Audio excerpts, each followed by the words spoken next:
Welcome back to another technical video. Today, I'll be going through your question, answering it, and hopefully finding that solution that you need.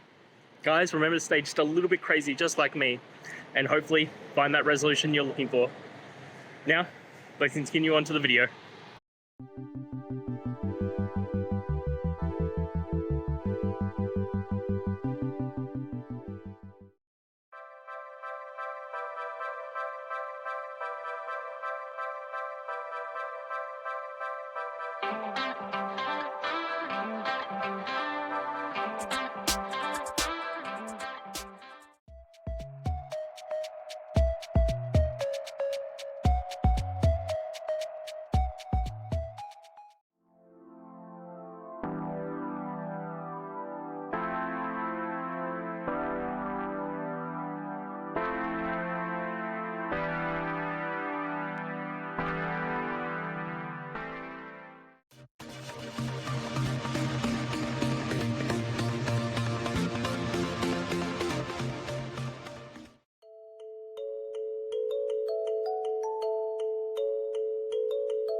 And that's it, guys. I hope this video has helped you find that solution that you're looking for.